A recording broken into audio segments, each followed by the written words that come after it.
Hey Jude. Ah salut, ça va toi? Salut. Ça va, assieds-toi. Merci. Tu peux pas savoir comment je suis content de te voir. Bonjour, qu'est-ce que Bonjour. je vous sers? Un croque-monsieur sans fromage. Merci. Très bien. Bon, c'est mon éditeur. Il veut que je raconte une histoire d'amour. C'est bien ça, non? Le souci, c'est que j'y connais rien, l'amour. Mais vraiment rien. Ça fait même des semaines que je galère à écrire une page. Du coup, j'ai pensé à toi. À moi? Alors comme ça, je t'inspire l'amour, c'est ça? T'es con. Non, ce que je te demande, c'est de me raconter une belle histoire. Une belle histoire d'amour. Je suis sûr que t'en as une en stock. Ok. Tu vois, l'autre jour, tu m'as demandé pourquoi je venais tout le temps ici, dans ce bar. C'est ici que mon histoire d'amour a commencé. C'était en janvier 1990.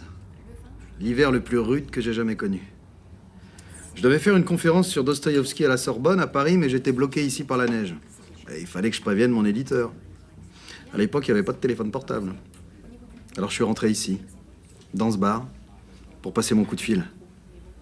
Mais puisque je te dis que je suis bloqué ici, Paul, il y a de la neige partout, là, c'est l'enfer. Écoute, je prendrai peut-être un train demain matin si le temps le permet.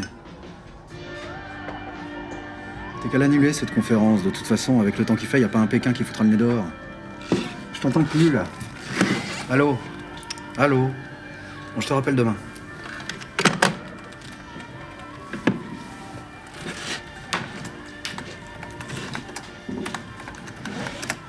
Vous voulez quelque chose? Tu tapes drôlement vite à la machine, dis-moi. Pour taper, je suis toujours là. Alors je crois que j'ai du travail pour toi, petite. Vous pouvez toujours courir, j'ai déjà du travail. Pourquoi vous voulez que je tape à la machine d'abord? Parce que je voudrais que tu sois ma secrétaire. Vous êtes businessman? Réfléchis mieux, petite. Allez vous faire foutre. Non, je suis écrivain. Grand bien vous fasse, moi je suis occupée. Et vous commencez vraiment à m'emmerder avec vos conneries. Foutez-moi la paix.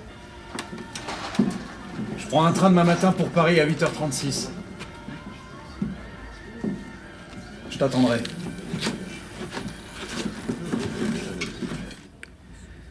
Il était 8h34 et je fumais ma clope sur le quai.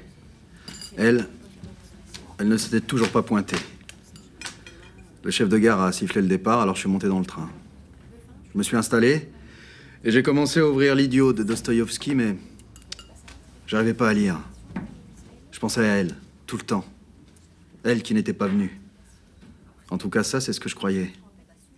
Lorsque soudain, j'ai vu apparaître sa petite bouille au fond du compartiment. Elle est venue. Elle s'est assise en face de moi. Elle avait un complet rouge foncé. Elle s'est présentée. Caroline. Tu veux que je te dise? Je suis tombé amoureux tout de suite. À cette époque, j'avais une petite bicoque à Ménilmontant. Le soir même, j'installais son complet rouge foncé sur mon porte-manteau. Et moi, je sortais ma vieille Remington, cadeau de Gainsbourg. Elle tapait dessus comme Glenn Gould sur son Steinway. 3 mois après, sortait mon 5e recueil de poèmes. Hivernal. Crever de faim là-bas, faire la tournée des bars, et à la nuit tomber marcher dans les rues pendant des heures. J'étais difficilement séduit par le monde. Je pouvais foutre ma vie en l'air, on me foutait la paix à part les rats. Les rats dans ma petite chambre sombre, qu'ils n'appréciaient pas du tout de devoir partager avec moi. Ils étaient gros et n'avaient peur de rien, et ils me fixaient avec des yeux qui me vouaient une mort implacable.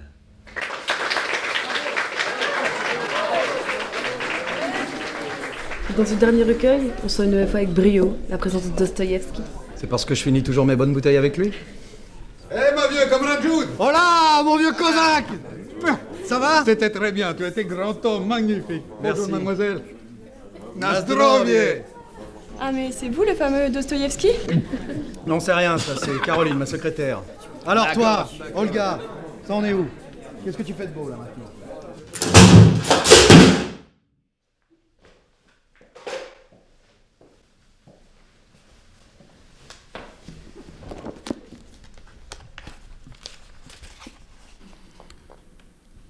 Ça faisait des mois qu'on bossait ensemble, et je me suis rendu compte qu'elle avait jamais ouvert un bouquin de sa vie. Je crois que j'étais un peu triste aussi de voir qu'elle connaissait même pas celui qui m'avait inspiré toutes ces pages. Qu'est-ce qui, chez elle, pouvait autant m'attirer? Il manquait juste à sa fureur d'Amazon un peu de civilisation. Dieu, qu'elle était belle. Il y avait de la lumière derrière sa naïveté. Alors j'ai décidé de prendre les choses en main. J'ai commencé par lui offrir plein de bouquins, un dictionnaire aussi. Et là, sa curiosité a fait le reste. Elle a dévoré frénétiquement toute ma bibliothèque. Fallait qu'elle lise. Elle lisait tout le temps, tout le temps, tout le temps. La nuit, elle passait sa nuit à lire. C'était incroyable. L'été, on allait dans les parcs, elle lisait tout le temps. On a continué à écrire aussi. Et quelquefois, elle m'interrompait et on pouvait, tout le reste de la journée, débattre sur Kundera, décortiquer Pasolini, déshabiller Sade, dessouler Bukowski, se battre avec Genet, comprendre Nietzsche, tout ça avec plus d'acuité que les plus grands critiques littéraires. À l'époque, pour nous, c'était vraiment Byzance. Je venais de recevoir le Goncourt pour Lettres sans destin. On dînait avec Mitterrand au Fouquet's, avec Bourrox à San Francisco. Tu sais ce qu'il m'a dit sur elle une fois? En parlant d'elle. Hein. Il m'avait dit « You are a fucking lucky man ». Je m'en rappelle parce qu'il est mort 2 ans après. Et puis, l'hiver est apparu et il a bien fallu se remettre au boulot. La nuit, au seuil d'un gouffre, recollant ma déchirure à coups de scotch. Recollant ma déchirure à coups de scotch ou retapant ma carcasse à coups de scotch? La nuit, au seuil d'un gouffre, recollant ma déchirure à coups de scotch. Ouais, c'est mieux ça. Hein. La nuit, au seuil d'un gouffre, recollant ma déchirure à coups de scotch. Comme nos vieilles horloges s'arrêtent toujours sur minuit et qu'au fond de mon verre, les étoiles... S'en fout quoi qu'il arrive. Ouais, c'est bien ça. Et qu'au fond de mon verre, les étoiles s'en foutent quoi qu'il arrive. Nos désirs maquillés par les fruits de l'impur s'éloignent nos peurs. De nos désirs maquillés par les fruits de l'impur s'éloignent nos peurs. S'éloignent nos peurs. S'éloignent nos peurs. S'éloignent nos peurs. De nos désirs maquillés par les fruits de l'impur s'éloignent nos peurs. De nos désirs maquillés par les fruits de l'impur s'éloignent nos peurs. De nos désirs maquillés. De nos désirs maquillés par les fruits de l'impur s'éloignent nos peurs. S'éloignent nos peurs. S'éloignent nos peurs. Et ça va? De nos désirs maquillés. Putain. De nos désirs maquillés par les fruits de l'impur s'éloignent nos peurs, merde.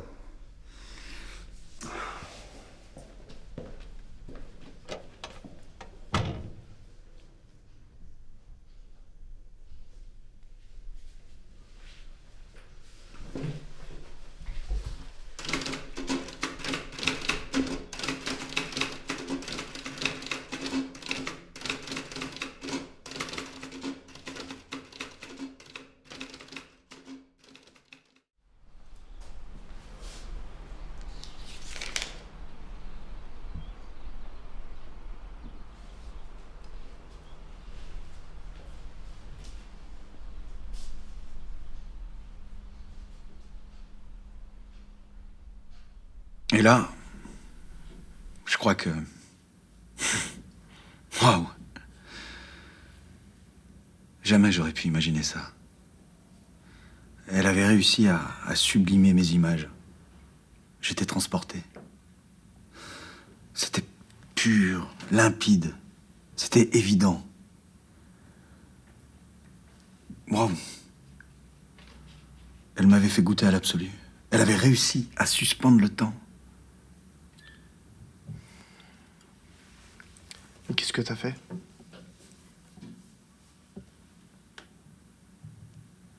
Qu'est-ce que tu voulais que je fasse?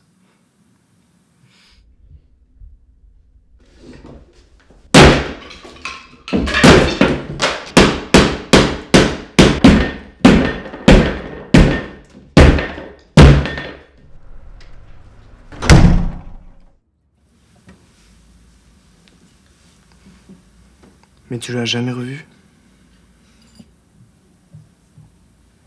Non. Enfin...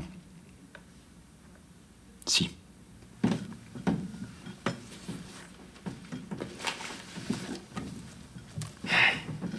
Attends, tu connais Jens Spacek, le dernier Nobel de littérature? Si j'ai bien compris ton histoire, c'est toi qui l'as révélé. T'as fait d'elle un grand écrivain. C'est vrai, ça. Tu vois, j'avais jamais pensé à ça. Mais c'est exceptionnel ce que t'as fait. Exceptionnel. Je l'ai foutu dehors à cause de mon orgueil intellectuel à la con et tu trouves ça exceptionnel, toi? Non, je suis pas d'accord. Tu l'as pas foutu dehors. Tu as tout appris. Et puis, t'as ouvert la cage. Si ça, c'est pas une preuve d'amour. Peut-être que tu n'écris plus, mais ton talent pour raconter les histoires reste toujours intact. Ce qui veut dire? Ce qui veut dire que c'est une bonne histoire.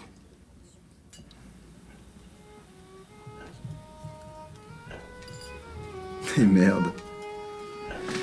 Si tu partages pas tes secrets avec tes amis, quel genre d'ami tu es? Et voilà, le croque-monsieur. Sans fromage. Merci.